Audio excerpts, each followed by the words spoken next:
Beta Theta Pi is a international men's fraternity, and it's the type of fraternity that most people think of when you think of a college fraternity, but it really exists as an undergraduate experience. They join as undergraduates and then an alum experience. So roughly 8,000 undergraduate members at any given time, and then about 110,000 living alumni members. Our dramatic change initiative was essentially 15 years ago when our organization in many ways played out and was operating as the stereotypical fraternity with all of the problems. And the history of our organization is that it actually is the exact opposite of what Hollywood defines as Animal House. It's an organization built on intellectual growth, trust, responsible citizenship, integrity. That's why members are supposed to join, and that's the experience that's supposed to play out in college and then the rest of the alum's life. And real directly, that's not what we were experiencing 15 years ago.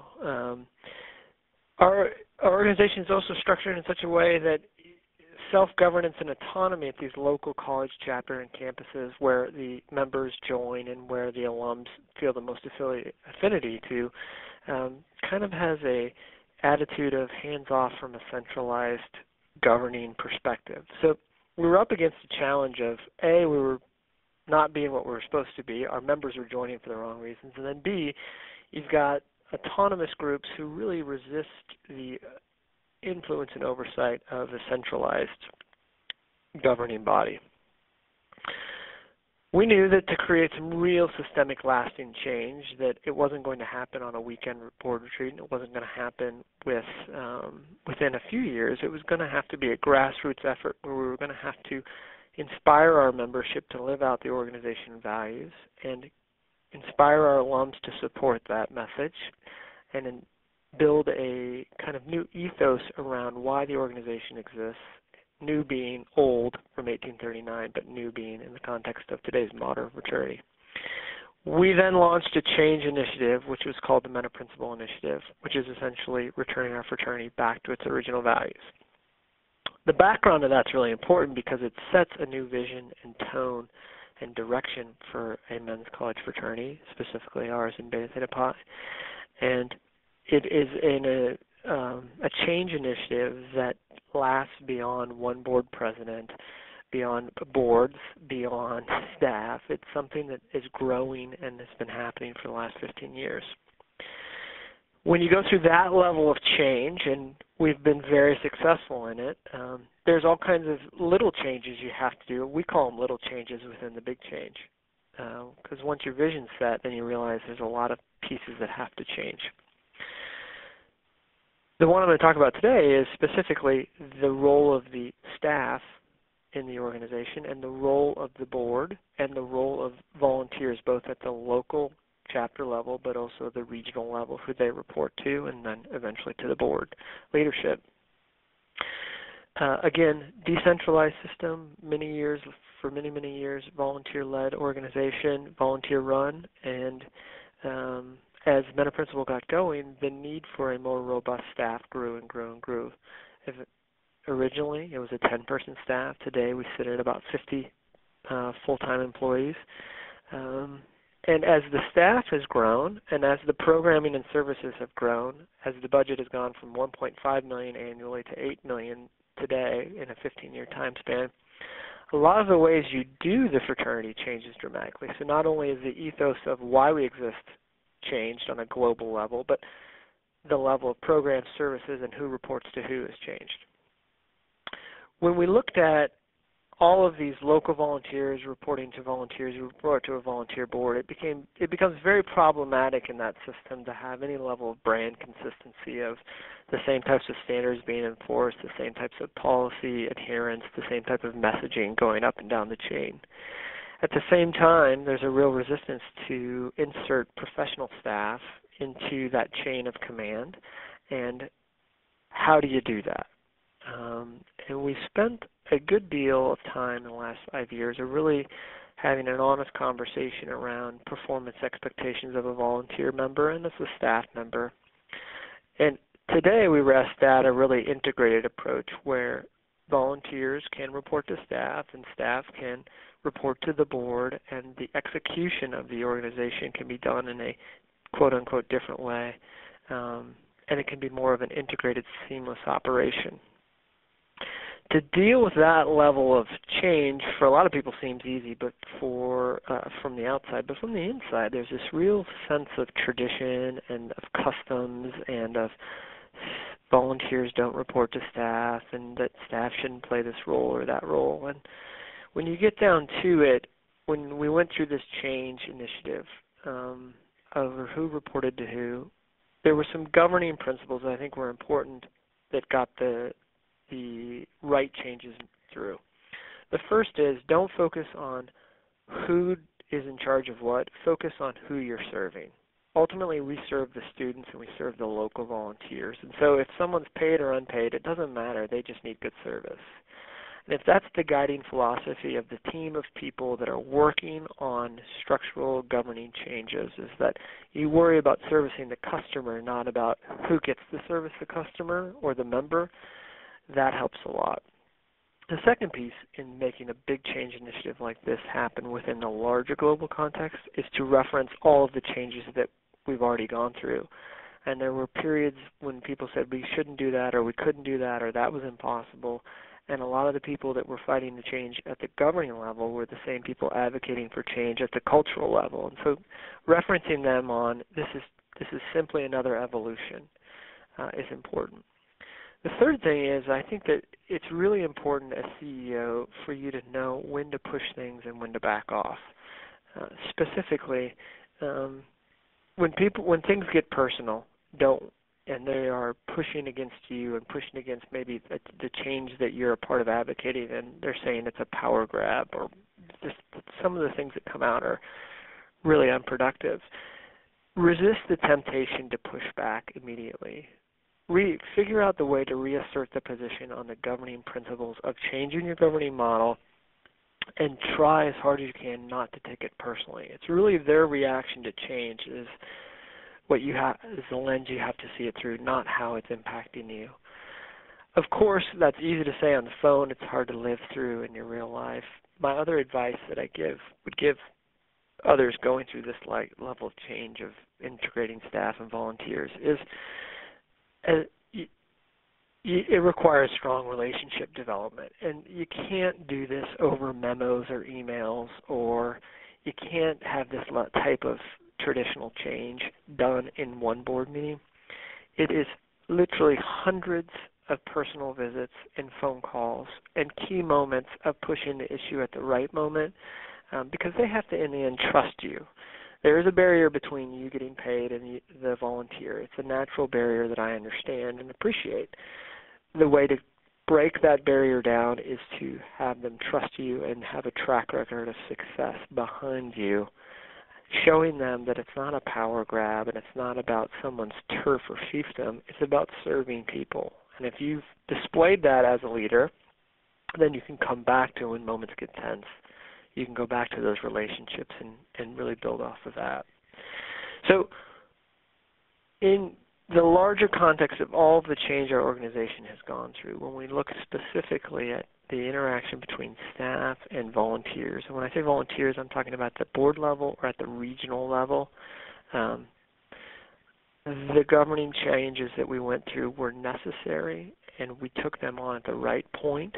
We didn't take them on too early in the major change cycle, because if we would have taken on that hot issue too early, we wouldn't have had enough track record of success to have the credibility to make the change. But likewise, there is a point in an organization's life cycle where you don't, if you don't address the governing model of your organization, you get stuck and you can't make the next level of change. And the way that we service our members today is significantly different than 15 years ago. And the thing I always remind all of our current board and volunteers who are on board with this change, including staff, is, you know what, in 10 to 15 more years, the way we service and support our organization is going to change as well. So don't be caught up in who does what and how that gets done and who has what authority beyond how we do it today. Don't personalize that. Don't make that as your paradigm of how things will always be done, because you'll be stuck and it's going to change.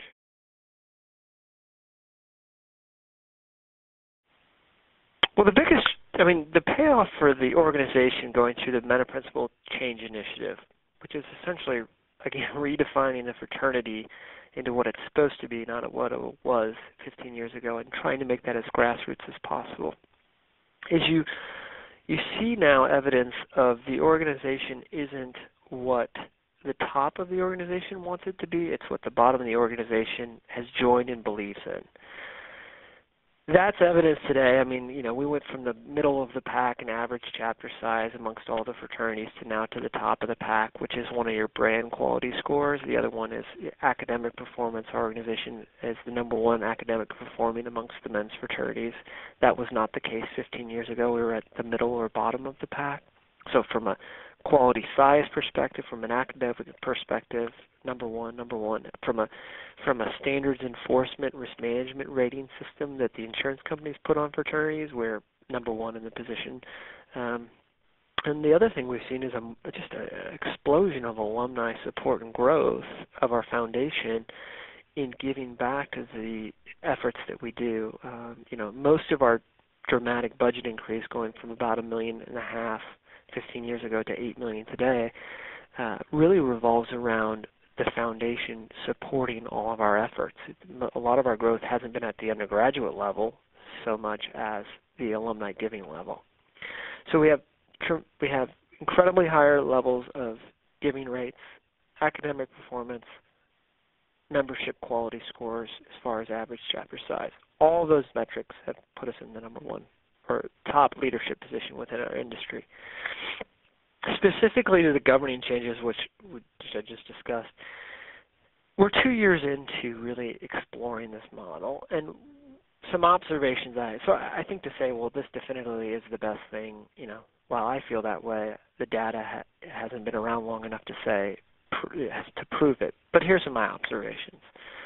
First of all, the service that our undergraduate members and our local volunteers receive as far as feedback, questions, when they have a concern, when they have a customer service issue, they are able to get a quicker response, and that quick response time from either a professional staff member or a regional volunteer builds credibility and brand loyalty towards the larger body. And when I say brand loyalty, I don't mean just towards the office. I mean towards pride in the organization that it's well run. I'm observing that. The second thing I'm observing through the new governance system is because it's being more effectively managed through the regions and through the staff and through the volunteers who work together at the regional level, the fraternities board, both the fraternity board, which is the membership organizations board, the larger parent governing board, and the foundation board, they spend a lot more time on larger strategic questions. For instance, our last board meeting was spent on how are we going to fund this operation over the next 5 years? How would we do it over the next 10 years? What level of risk do you want to put into the system of utilizing resources that we have today or we need to acquire? Those types of conversations are critical to helping us shape budgets and shape staffing plans and financial models and programs and services. We were not able to have those conversations 3 to 5 years ago because a lot of the time was spent on how do we fix this problem at this local campus.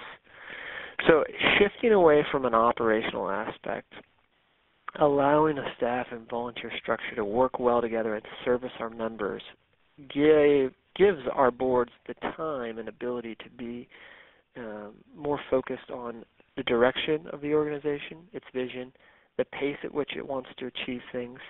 Is the culture within our organization in the right place? Is it going in the right direction?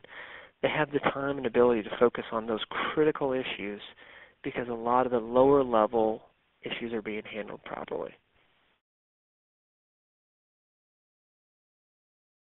So when you look at the global evolution, global of the organization, not speaking specifically about governing changes, but the global evolution of Beta, our organization really had to take on some really important decisions. And those decisions couldn't just be made by the board, although sometimes they had to be. Sometimes they had to be made by our delegates at the annual meeting, setting the direction and pace.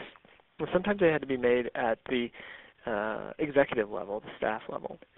But the big challenges that you face when you're going through change is, are you really serious about this change? Is this really going to happen? Right? There's often a tendency I observe in associations I belong to or the church I belong to is, this is the flavor of the year. This is what we're going to do. This is going to fix all of our problems. And so the change that we had to grapple with initially is we're really serious about changing the dynamic of our organization in being a mentor principal organization. And we're so serious that we're going to be willing to make tough decisions about if a chapter is unwilling to address hazing or severe alcohol abuse or drug abuse, if it's unwilling to do that and we've tried to help it, we're going to have to close it down for a little while and start over and repopulate with people who do want the vision of the organization.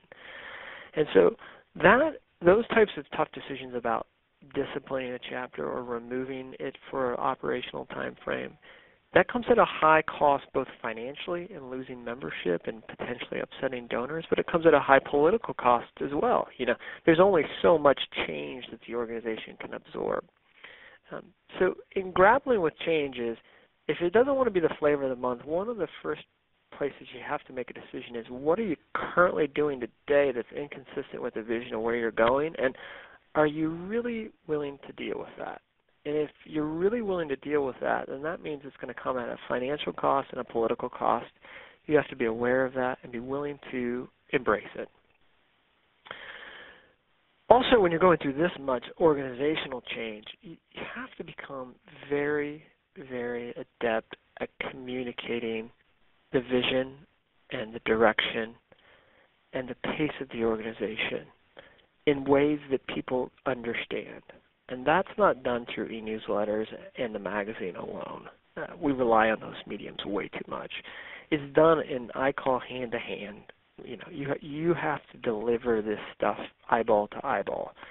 And there's only so much time as CEO you can do that. So then you have to build this army of people who can articulate the vision, pace, tone, reasons for change, both at a staffing level and a volunteer level and at a student advocate level, that really can excite people about where you're going, not this is what we have to do, but this is why we get to do this, and this is exciting. So you've got to take a stand.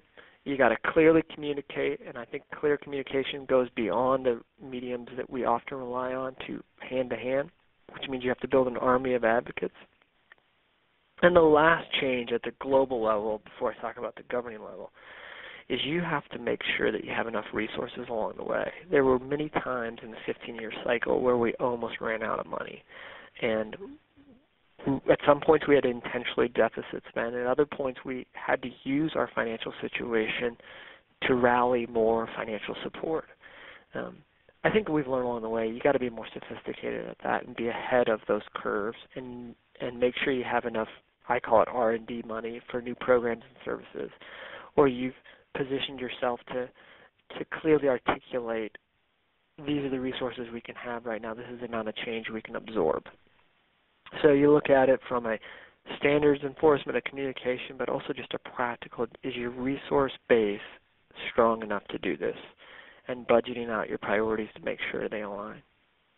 At the governing level, when you're making governing changes, that it can become very personal very quickly to a lot of people, because for the people that had these positions before, both staff and volunteers, they assign to that position a level of pride and affinity to how they did it. And they should. They did an excellent job. What I think you have to get over and help people get over is almost like a grieving cycle of, this isn't a reflection of you, this is a reflection of your great leadership and what the organization is evolving into, not that you did a bad job. That's at the very personal level. There will be key players in any governing change who will take the changes that you're proposing very personally, as in you're trying to fix a problem that they displayed as the leader of the organization at that time. That's not the case. The case is the way they did it was exactly how the organization needed at that moment, and you need to focus everyone on, but the way it's going to work in the future will be different. And if you can get people through that personal kind of grieving cycle or change cycle and not take their pushback against you often as personal, it helps a lot. The other thing is, like I've said many, many times, is whenever you're going through governing changes, you have to have some fundamental operating principles before you get started. And I think the number one thing that everyone has to remember is whether you're a board member, you're a staff member, a regional volunteer level, this is not about you. This experience you're having is great, and we should enjoy it. We should live about it. But you're here to serve the customer, and the customer, in our sake, is undergraduate members and alumni members, and make sure that they have an enriching experience as a member of our fraternity. And if you're focused on them having a great experience and aligning their experience with our vision, then have a wonderful time, grow from it, make it one of the most fulfilling things you do in your life beyond work and church and family. Enjoy the fraternity. But don't confuse who's really the end person that we serve. It's not the board or the CEO. You serve the members. And if you serve the members and you keep everyone focused on that, then a lot of the turf and ego things can come out over time.